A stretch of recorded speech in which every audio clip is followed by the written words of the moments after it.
have a feeling they're wanting to get a big amount of money and go for another player the likes of Alvarez or Isak, said Benjamin. So I think that as well. Let me just ask that to the chat, actually, for our first poll of the night. Let's go. Do you think we'll see a massive striker signing in this window? Because I honestly haven't got a clue what to expect in this situation with what's going on. The Isak noises just aren't going away, despite me feeling and others feeling like there's no hope whatsoever at Newcastle will sell. The noises are that Liverpool are still hanging, and Liverpool feel like, much like Florian Wirtz, the player might angle and say he wants to come to Liverpool Football Club. So we'll put that poll up. Newcastle need more players for Champions League. They need the dough for Isak. I think they have a bit of PSR wiggle room, if I'm not mistaken. I don't think they're in as big an issue as they were previously. I just feel like if they were losing a player in this window, they'd be more open to it being Anthony Gordon than Isak. But again, I don't have the information for strikers, so other people would be far better sourced than me to tell you who's potentially available as a striker. I haven't got a clue. I know who I'd like, but I don't know who's really realistic. I heard rumours of Vlahovic from Juve and that we're speaking with them. Thoughts? Would underwhelm me, to be honest with you, if we were looking at Vlahovic. But then again, numbers could be important in this one. And also, Jayden Dan's future are important here. So, do we maybe settle if we can't get the number one target? I'm not sure on that. But it does look like Darwin's heading out the door. And if he's heading out the door, you would imagine that Liverpool are going to have to bring in some form of a striker. This report here, by the way, from Ben Jacobs said that Liverpool have a 60 million price tag valuation for Darwin Núñez.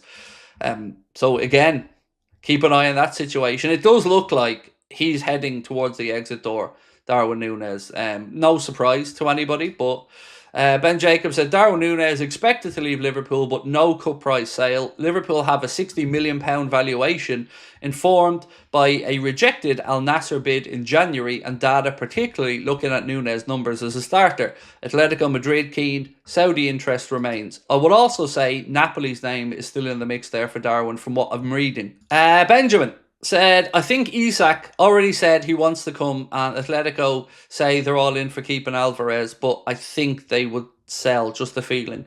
So people I've spoken to and people in our Discord group who've mentioned this to me as well, feel like Alvarez probably doesn't want to come back to the UK, weather-wise and a few other things in his personal life. I believe that, weren't happy with being over in England with the weather and stuff being different, obviously, to in Spain. So I don't think we're likely to see Julian Alvarez. I'd love him, but, if he would have to probably be a change of heart in certain factors.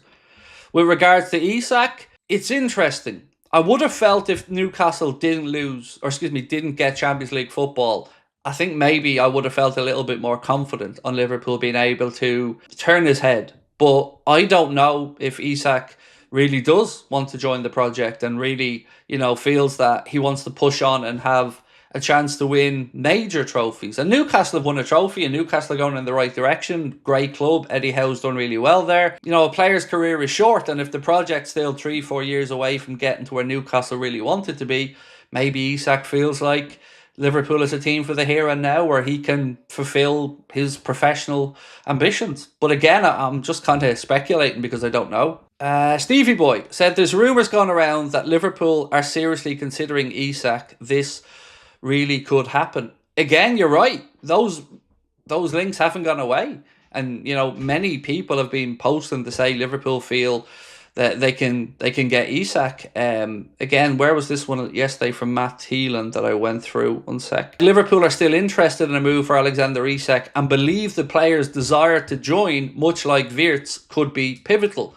And if a player really does want to join the club or really does want to move, no club also wants to keep around an unhappy player. So it might come down, Stevie Boy, to quite how outspoken Isak is behind the scenes about wanting to move. But at this point, mate, I'd love it to happen, but I'm certainly not expecting it at this moment. But again, it'd be incredible if it did. Massive Darwin fan, but enough is enough. Get sold. Yeah, it's look, I wanted him to succeed so badly, Tanya. I was, if you look at the early days of Darwin at the club, I was fully on board with it, buying into it and wanting the young lad to do well because he's easy to like at times.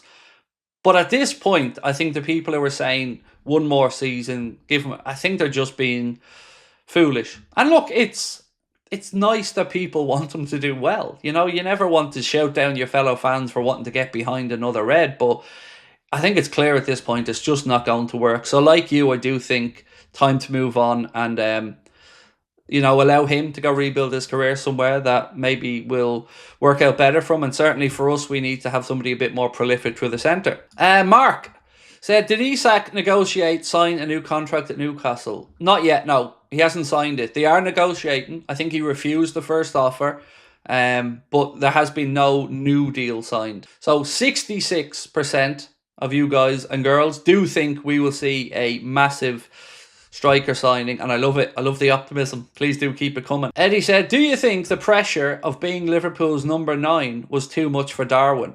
I don't know if it was the pressure of being at our club in particular, but I certainly felt like he got in his own head about it. When you see a player like that trolling social media, you know that they're insecure about one aspect of what is going on in their career, and he certainly seemed to be a very emotional fella. And look, again, I'm an emotional dude myself, so I'm not judging, but I feel like he got in his own head more than anything else, and then kind of got the yips, if you want to call it that.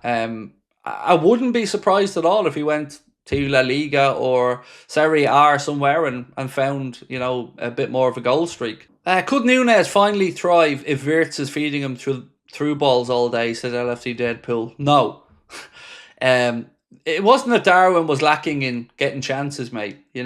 He's just lacking in not understanding the offside rule and lacking in being able to not hit the crossbar on the post. Heck said he has the physical attributes, just not the brain to use them. Paro said, the reason I think we make a massive signing up front, Craig, is because we now have a world-class creator in Wirtz. We've got phenomenal fullbacks, so we need to complete that puzzle with class. Yeah, look, makes absolute sense, mate. And again, if we look at some of the posts, it's certainly feeling like Liverpool are still looking to make big statements in the window. Craig, could Wirtz play as a false 9 and FSG wait until next season to get Isak for cheaper? Certainly, I would say, mate, all options are on the table at the minute around the centre-forward situation. Will he play as a false 9? I don't know. Could he? Absolutely. So could Szoboszlai. Maybe Mo can come central. I understand it. And I certainly would feel better if Liverpool only got who they really wanted. I don't want us to settle in that position because, we took a punt on Núñez. Understandable punt. I'm not trying to rewrite history, but it didn't work out.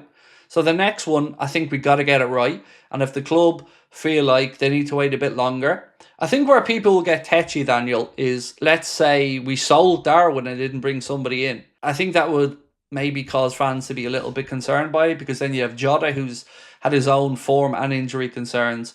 Jayden Dance, who's probably going to go out on loan to get much needed match experience, and then you're struggling after that. So wait and see how the chat feel about it, but I don't want us to settle anymore, and I don't feel like we are. It feels like we're not in the mood to settle. It feels like we want the top targets.